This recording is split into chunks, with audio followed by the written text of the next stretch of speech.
સ્થાનિક સ્વરાજની ચૂંટણીના ગણતરીના દિવસો જ બાકી છે ત્યારે ત્રણેય પાર્ટીએ પોતે જોરશોરથી કામકાજ શરૂ કરી દીધું છે ત્યારે આજ રોજ ભારતીય જનતા પાર્ટી સૌરાષ્ટ્ર ઝોનની મહત્વની બેઠક યોજવામાં આવી હતી। રાજકોટના કાલાવાડ રોડ પર બીએપીએસ પ્રમુખ સ્વામી હોલની અંદર આ મીટિંગ યોજવામાં આવી હતી। જે મીટિંગની અંદર આ સૌરાષ્ટ્ર ઝોનના 1700 થી વધારે હોદ્દેદારો ઉપસ્થિત રહ્યા હતા અને સૌરાષ્ટ્રના તમામ ધારાસભ્યો, પૂર્વ ધારાસભ્યો અને મંત્રીઓ પણ ઉપસ્થિત રહ્યા હતા। જેની અંદર પ્રદેશ પ્રમુખ જગદીશ વિશ્વકર્મા અને સંગઠનના મહામંત્રી રત્નાકરજી અને સાથે મહામંત્રી અનિરુદ્ધ દવે એની પણ ઉપસ્થિતિ હતી અને આ સભાની અંદર મહત્વના નિર્ણયો લેવાના હતા અને પ્રજાલક્ષી કાર્યો કઈ રીતે કરવી એની રણનીતિ ઘડવાની હતી અને આ રણનીતિની અંદર જગદીશ વિશ્વકર્મા અને સાથે તમામ હોદ્દેદારો આવેલા હતા અને હોદ્દેદારો દ્વારા આ મહત્વનો નિર્ણય લેવાના હતા। ત્યારે અમારા સંવાદદાતા પ્રદીપ પાઠક એ મીટિંગની અંદર ઉપસ્થિત હતા, તે શું કહે છે જાણીએ।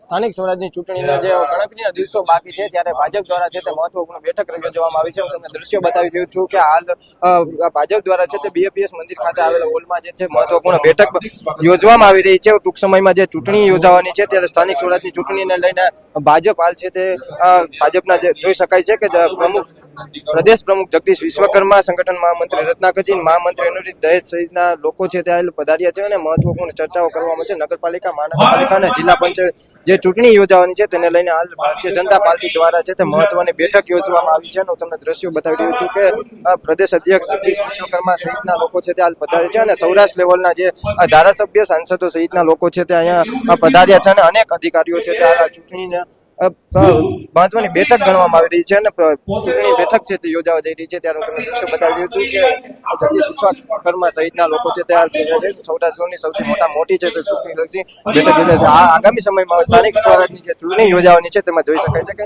નેતાઓ અને પદાધિકારીઓ સહિતના લોકો છે પદાધિકારીઓ સહિતના લોકો છે તે અને અનેક લોકો છે તે હાલ બેઠકમાં જોડાયા છે। તમે સીધા દ્રશ્યો બતાવી રહ્યો છું કે જ્યાં સાંસદ સહિત ધારાસભ્યો અને લોકો છે તે હાલ જોયા છે। બેઠક ખૂબ જ મહત્વપૂર્ણ ગણાશે કારણ કે ટૂંક સમયમાં જે સ્થાનિક સ્વરાજની ચૂંટણી છે યોજાવાની છે તેને લઈને હાલ છે તે મહત્વપૂર્ણ બેઠક છે તે હાલ ગોઠવવામાં આવી રહી છે।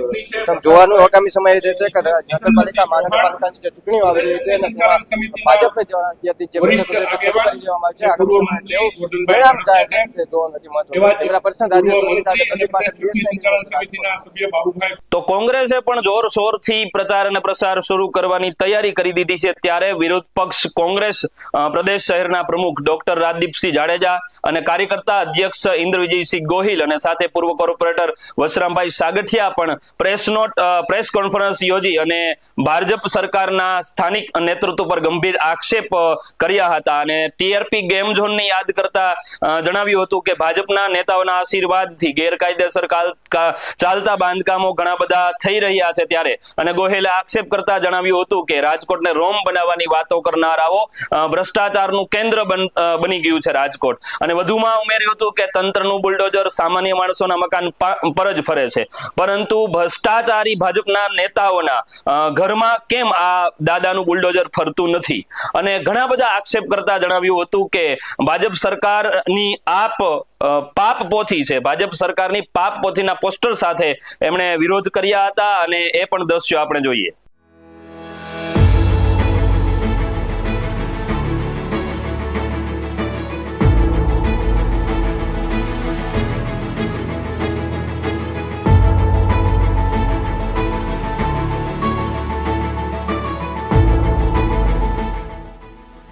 રાજકોટ શહેર કોંગ્રેસે પણ જોરશોરથી ભાજપ સરકારનો વિરોધ કરતા પ્રેસ કોન્ફરન્સ યોજી હતી અને પ્રેસ કોન્ફરન્સની અંદર કોંગ્રેસના પ્રમુખ રાજદીપસિંહ જાડેજા ઉપસ્થિત હતા, કાર્યકારી અધ્યક્ષ ઇન્દ્રવિજયસિંહ ગોહિલ ઉપસ્થિત હતા અને પૂર્વ કોર્પોરેટર વશરામભાઈ સાગઠિયા પણ ઉપસ્થિત હતા અને આ પ્રેસ કોન્ફરન્સ યોજી અને ભાજપ સરકાર વિરુદ્ધ ઘણા બધા આક્ષેપ કર્યા હતા। ટીઆરપી ગેમ ઝોન યાદ કરતા જણાવ્યું હતું કે ભાજપના નેતાઓના આશીર્વાદથી ચાલતા બાંધકામોએ નિર્દોષોના જીવ લીધા છે અને ગોહિલે આક્ષેપ કરતા જણાવ્યું હતું કે રાજકોટને રોમ બનાવવા નીકળેલા આ લોકો અને એનું તંત્રનું બુલડોઝર છે સામાન્ય લોકો પર જ ફરે છે પરંતુ ભારતીય જનતા પાર્ટીના નેતા પર કેમ દાદાનું બુલડોઝર ફરતું નથી અને ભ્રષ્ટાચારી ભાજપના ઘણા બધા પાપો એને ખુલ્લા કરતા જણાવ્યું હતું કે જનતાના આ નેતાઓ એના પાપ પોથી અને પાપ પોથીના પોસ્ટર સાથે કોંગ્રેસના નેતાઓએ વિરોધ કર્યો હતો। એ દ્રશ્યો પણ આપણે જોઈએ।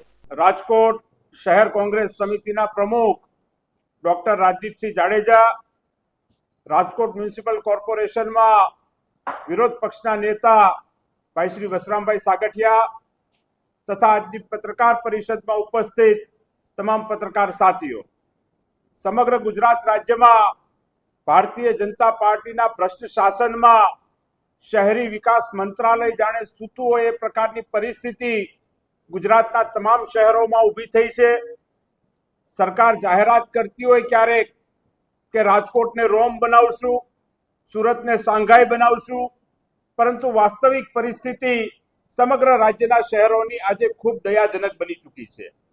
ગુજરાત રાજ્યમાં જુદા જુદા શહેરોમાં જે શહેરોની વાસ્તવિક પરિસ્થિતિ છે એનું એક તહોમતનામું કોંગ્રેસ પક્ષ દ્વારા તૈયાર કરવામાં આવ્યું છે અને આજની આ પત્રકાર પરિષદમાં રાજકોટ શહેરમાં ચાલતા ભ્રષ્ટાચારો વિશે આપ સૌને અમે માહિતગાર કરવા માટે આવ્યા છીએ અને આ વાત સમગ્ર રાજકોટના નગરજનો સુધી પહોંચે એના માટે આપને સમક્ષ આજે આવવાનું બન્યું છે. ગુજરાત રાજ્યમાં ની અંદર રાજકોટ શહેરની વાત કરતા હોઈએ ત્યારે આપણા સૌનું રૂવાડું આજે પણ ઊભું થઈ જાય તેવી ઘટના ટીઆરપી ગેમ ઝોન કાંડ, જેમાં વહીવટી તંત્ર દ્વારા જે પરવાનગીઓ આપવાની હોય, જે સુરક્ષાના નિયમોનું પાલન કરવાનું હોય એ કરવામાં ચૂક કરવામાં આવી, ભ્રષ્ટાચાર કરવામાં આવ્યો, જેનો ભોગ રાજકોટ શહેરના અનેક યુવાનો બન્યા અને 500 ડિગ્રી જેવા ટેમ્પરેચરની અંદર પોતાનો જીવ સળગીને ગુમાવવો પડે એ પ્રકારની પરિસ્થિતિ ઊભી થઈ. એના પરિવારજનો આજે પણ ન્યાય માંગી રહ્યા છે, પરંતુ ન્યાય મળતો નથી. સાથે સાથે ભારતીય જનતા પાર્ટીના ચૂંટાયેલા નગરસેવકો, કોર્પોરેટરો કે જેમની જવાબદારી છે કે રાજકોટ શહેરમાં કઈ રીતે સુશાસન લાવી શકાય, પરંતુ આ ચૂંટાયેલા પ્રતિનિધિઓ માત્ર ભ્રષ્ટાચાર કરવા સિવાય રાજકોટ શહેરમાં કશું કરતા નથી. ભારતીય જનતા પાર્ટીના કોર્પોરેટરોએ કઈ કઈ જગ્યાએ લાંચ માગી, કઈ કઈ જગ્યાએ ભ્રષ્ટાચારમાં લુપ્ત છે એના પણ અનેક દાખલાઓ છેલ્લા અનેક દિવસોમાં મીડિયાના મિત્રોએ જ રાજકોટ શહેરની જનતા સમક્ષ અને સમગ્ર ગુજરાતની જનતા સમક્ષ ઉજાગર કર્યા છે. ત્યારે રાજકોટ શહેરની અંદર અન્ય એક મુદ્દો પણ આપણે જોઈએ તો ગેરકાયદેસર બાંધકામ હોય એની સામે કડક પગલાં લેવાની જવાબદારી સરકારની છે, તંત્રની છે, એ વાત સાચી, પરંતુ ક્યારેય એમાં ડબલ સ્ટાન્ડર્ડ હોવું જોઈએ નહીં. સરકાર માટે તમામ નાગરિકો એક સરખા હોવા જોઈએ. જે વ્યક્તિ સવારે કમાય અને સાંજે પોતાનું પેટ ભરતો હોય એવા વ્યક્તિને દબાણના નામે ઘરથી બેઘર કરવામાં આવે, પરંતુ સામે ભારતીય જનતા પાર્ટીના નેતાઓ જાહેર રોડ ઉપર બાંધકામ કરે, અનેક જગ્યાએ દબાણના દાખલા એમણે દબાણ કર્યું હોય એવા પુરાવા બહાર આવ્યા હોય, પરંતુ સરકાર એની સામે કોઈ કાર્યવાહી કરતી નથી. રાજકોટ શહેરના પ્રથમ નાગરિક તરીકે રાજકોટ શહેરના મેયર આવતા હોય તો એમનો બંગલો પણ સરકારી જમીનમાં આવતો હોય. સ્ટેન્ડિંગ કમિટીના ચેરમેન, જે પણ એક ખૂબ મહત્વનું પદ છે, એના ચેરમેનના બંગલાનો વિવાદ પણ રાજકોટ શહેરની જનતા જાણતી હોય, ત્યારે માત્ર પોતાના પદાધિકારીઓને છાવરવા, અધિકારીઓને છાવરવા, નેતાઓને છાવરવા અને ગરીબ માણસોની સામે બુલડોઝર ફેરવું, આ પ્રકારની નીતિ આજે રાજકોટ શહેરની અંદર ચાલી રહી છે. રાજકોટ શહેર એ સમગ્ર સૌરાષ્ટ્રનું હેડક્વાર્ટર છે, પરંતુ આપણા સૌની કમનસીબી છે કે રાજકોટ શહેર આજે માત્ર સૌરાષ્ટ્રનું હેડક્વાર્ટર નહીં, પરંતુ લોકો ભ્રષ્ટાચારના હેડક્વાર્ટર તરીકે જાણીતું બન્યું છે. એ પ્રકારની પરિસ્થિતિ ઊભી થઈ છે. રાજકોટની અંદર રોડ રસ્તાની કામગીરી સદંતર નબળી છે. એક વરસાદ આવે તો રોડમાં ખાડા વધારે હોય છે, ખૂબ નબળું બાંધકામ, કોન્ટ્રાક્ટરો સાથેની મિલીભગત, કમિશન રાજ, આ પ્રકારની માનસિકતાને લીધે આજે રાજકોટ શહેરના રસ્તાઓની હાલત ખૂબ જ દયાજનક બની ચૂકી છે અને એના કારણે રાજકોટના અનેક નગરજનોને અકસ્માતનો ભોગ પણ બનવું પડતું હોય છે. સાથે સાથે શહેરમાં ગંદકીની વાત કરીએ તો ઠેર ઠેર ગંદકી પ્રસરેલી છે. આ ઠેર ઠેર ગંદકીથી ભાજપ એનું જાણે બ્રાન્ડ એમ્બેસેડર બન્યું હોય એ પ્રકારની પરિસ્થિતિ ઊભી થઈ છે.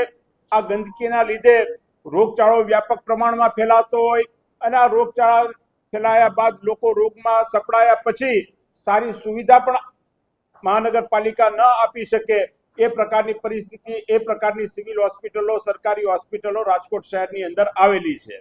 સાથે સાથે ટીપરવાન યોજનામાં પણ 1100 કરોડનો કોન્ટ્રાક્ટનો કરોડોનો ભ્રષ્ટાચાર થયો છે, એની પણ વિગતો બહાર આવી છે. સાથે સાથે આરએમસી દ્વારા શહેરનો કોઈ સામાન્ય નાગરિક હોય જેને એક છેડેથી બીજે છેડે જવું હોય, પોતાનું વાહન સંપત્તિ ન ધરાવતો હોય, એના માટે શહેરની સત્તા અધિકારીઓની ફરજ છે કે સિટી બસની વ્યવસ્થા કરે. આ સિટી બસની વ્યવસ્થા પણ રાજકોટમાં એનું તંત્ર પણ બિલકુલ નિષ્ફળ નીવડેલું છે એમ ચોક્કસ આધાર અને પુરાવા સાથે આપ સૌની વચ્ચે કહી શકીએ છીએ. રાજકોટની અંદર પાણી અને ડ્રેનેજના પ્રશ્નો આજે ઠેર ઠેર ઉદ્ભવ થયા છે. આ ડ્રેનેજને લીધે પણ મેં કીધું એમ, અગાઉ કીધું એમ, રોગચાળાના પ્રશ્નોનો સામનો રાજકોટની શહેરની જનતાએ કરવો પડતો હોય છે. જુદા જુદા કોમર્શિયલ કોમ્પ્લેક્સ હોય, જુદી જુદી બિલ્ડિંગ્સ હોય, આ તમામ જગ્યાએ ફાયર સેફટી જે સૌથી અગત્યનો પ્રશ્ન છે. આપણે જેમ ટીઆરપી ગેમ ઝોન કાંડમાં જોયું કે અનેક યુવાનો જીવતા સળગી ગયા, આવો જ બનાવ સુરતમાં પણ તક્ષશિલા કાંડનો એક થયો હતો. પરંતુ ત્યારબાદ પણ સરકાર જાગતી નથી અને આ ફાયર સેફટીમાં ખુલ્લેઆમ ગેરવહીવટ ચાલે છે અને પૈસાના આધારે માત્ર કોઈ સ્થળ તપાસ કર્યા વગર પણ સર્ટિફિકેટ આપવાનું કામ તંત્ર દ્વારા કરવામાં આવી રહ્યું છે. ત્યારે આ તમામ મુદ્દાઓને સાથે સૌથી અગત્યના મુદ્દાઓની વાત કરીએ તો રાજકોટ શહેરમાં લો એન્ડ ઓર્ડર ખૂબ જ ખાડે ગયેલું છે. ક્રાઇમ ગમે ત્યારે ગમે તે વ્યક્તિનું મર્ડર થઈ જાય, જાહેર રસ્તાઓ ઉપર લૂંટના બનાવો રાજકોટ શહેરમાં એટલા બનતા હોય, ચોરીના બનાવો એટલા બનતા હોય, પરંતુ આ મૃદુ અને મક્કમ સરકાર આ ગુનાખોરોને ડામવા માટે સદંતર નિષ્ફળ નીવડી હોય એ પ્રકારની પરિસ્થિતિ ઊભી થઈ છે. આપણી આવનારી પેઢી, આપણા વિદ્યાર્થીઓ, યુવાનો કેમ્પસમાં શિક્ષણ મેળવવા જતા હોય, પરંતુ આ કેમ્પસની અંદર ડ્રગ્સના સકંજામાં સપડાય, આપણી આવનારી પેઢી બરબાદ થાય. ખુલ્લેઆમ જુદા જુદા પ્રકારના ડ્રગ્સ જુદા જુદા કેમ્પસોની આજુબાજુમાં આજે રાજકોટની અંદર ખુલ્લેઆમ મળી રહ્યા છે. ત્યારે આ પ્રકારના તમામ તહોમતનામું આજે રાજકોટ શહેરની જનતા સમક્ષ અમે રજૂ કરવા માંગીએ છીએ અને જનતાની અદાલતમાં જવા માંગીએ છીએ. થોડા દિવસો પહેલા એનએસયુઆઈના મિત્રો દ્વારા રાજકોટના તમામ કેમ્પસોને ડ્રગ્સ ફ્રી કેમ્પસ બનાવવા માટેનો એક પ્રયત્ન કરવામાં આવ્યો. તમામ કેમ્પસોમાં જઈને વિદ્યાર્થીઓને શપથ લેવડાવ્યા કે આ ડ્રગ્સની સામે અમે લડાઈ લડશું. એ પહેલા એનએસયુઆઈ અને યુથ કોંગ્રેસના મિત્રો દ્વારા રાજકોટ શહેરમાં સુશાસન કઈ રીતે લાવી શકાય એ મુદ્દા સાથે એક નિબંધ સ્પર્ધાનું આયોજન કરવામાં આવ્યું. આ નિબંધ સ્પર્ધાની અંદર 450 કરતા વધારે વિદ્યાર્થીનીઓએ ભાગ લીધો અને કઈ રીતે રાજકોટ શહેરની અંદરથી પર્યાવરણને લગતા પ્રશ્નો દૂર કરી શકાય, ક્રાઇમને લગતા પ્રશ્નો દૂર કરી શકાય, આ તમામ મુદ્દાઓ ઉપર પોતાની વાત કરી. ત્યારે કહેવાનો મતલબ એ છે કે સ્કૂલમાં અને કોલેજમાં અભ્યાસ કરતા વિદ્યાર્થીઓ અને વિદ્યાર્થીઓને ખ્યાલ છે કે રાજકોટ શહેરમાં સુશાસન કઈ રીતે લાવી શકાય, તો આ મોટી મોટી ડિગ્રી ધરાવતા ભ્રષ્ટ અધિકારીઓ અને પ્રજાના મતથી ચૂંટાયેલા પ્રજાના પ્રતિનિધિઓ જે સત્તામાં બેઠા છે એને સુશાસન કઈ રીતે લાવી શકાય એ શા માટે સમજાતું નથી.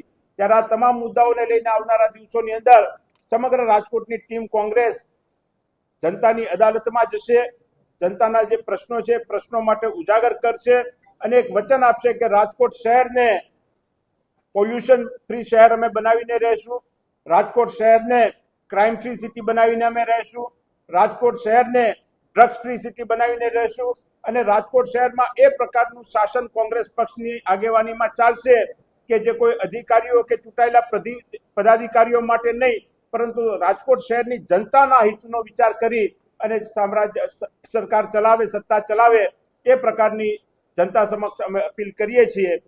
આ બાબતના આપ સૌના કોઈ બીજા પ્રશ્નો હોય તો ચોક્કસ કરી શકો છો. રાજકોટમાં આરોગ્ય શાખામાં દવાઓ, સફાઈ અને કોન્ટ્રાક્ટમાં જે ભ્રષ્ટાચારો થયા છે એનાથી પણ આપ સૌ વાકેફ છો. આપને એક પ્રેસ કોન્ફરન્સની નકલ પણ આપશું, પ્રેસ નોટની, અને આપ સિવાય પણ આપના બીજા જે કોઈ પ્રશ્નો હોય આપ કરી શકો છો. પરંતુ આવનારા દિવસોમાં રાજકોટની પ્રજા જે ભારતીય જનતા પાર્ટીના ભ્રષ્ટ શાસનથી પરેશાન થઈ ચૂકી છે, ત્રસ્ત થઈ ચૂકી છે, એ કોંગ્રેસ પક્ષમાં વિશ્વાસ મૂકશે અને રાજકોટ શહેરની અંદર લોકોની સરકાર બનશે એવો અમને પૂરેપૂરો વિશ્વાસ છે. ખૂબ ખૂબ આભાર, ધન્યવાદ.